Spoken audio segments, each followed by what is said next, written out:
Me and my dad, we own a dairy operation, and we also have started the row crop to use the corn for our replacement heifers. We're also doing some feeder steers, and we're using the corn in our grain mix on the dairy. It has actually saved us a lot of money by using our corn compared to buying corn from them.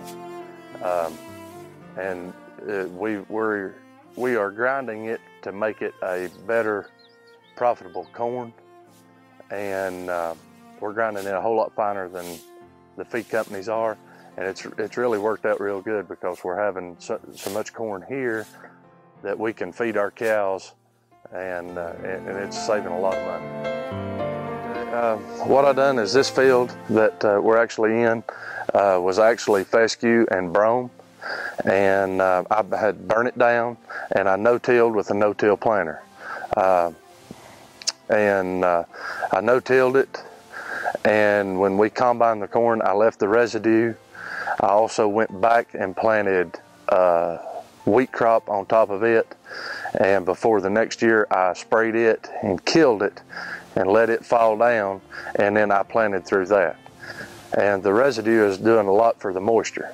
And the 50 that is here is on no-till with no cover crop taken off. The cover crop's always left here. And he plants cover crops, but he will also use the wheat as forage feed for our cows. And the difference between that corn and what we're having here is we've noticed that there's a lot more moisture being taken away with the wheat being gone than it is laying down. And we've noticed a tremendous difference in this field and that field. I planted the first week of May and was successful with it. And I've not stretched it.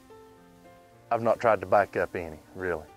I believe you can get in too early. I've got a soil thermometer that tests exactly 6 inches down below the ground. And as I'm testing out through there, I want the ground to be somewhere between 60 and 65 degrees. Preferably 65. You're pushing it at 60 because you're still at that timeline it could frost. But we would prefer the ground to be 65. And I test the ground with my thermometer to see if it's 65. And if the thermometer goes in pretty much with ease, there's enough moisture there for me to do my no-till. I have also, on my planter this year, I changed the coulters out every 2 years because the no-till coulters are wearing and we're not cutting as good. We noticed this year that the coulters went in fine at this field. Now we do have a field that the wheat crop had been taken off and the coulters would not go in the ground. The water intake on the ground is good here. We're not having any washing issues or anything like that. We've not come across any gullies through our field with the residue being on here, and we see that there's a lot more moisture in the ground here than there is on the field that's been taken off, where the wheat crop's been taken off of it. The organic matter has came up in my soil test. We have went from a 1.98 to a 2.86 in 2 years.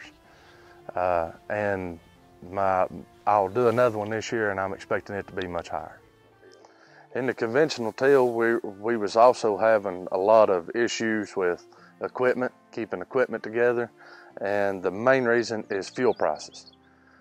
You know, with fuel rising like it is, we can't afford to go out here and just work this land when we can pull in here and be done in one pass. And you know, the rise in fuel cost and equipment cost, as high as things are now, there's not enough money to be made to compensate all your equipment and fuel. So far everything's working good. My crop's actually getting better and better.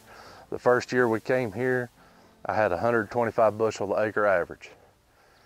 The next year we had 150. This year we had 165. So it's an increase as we're going, and so it's working out real well.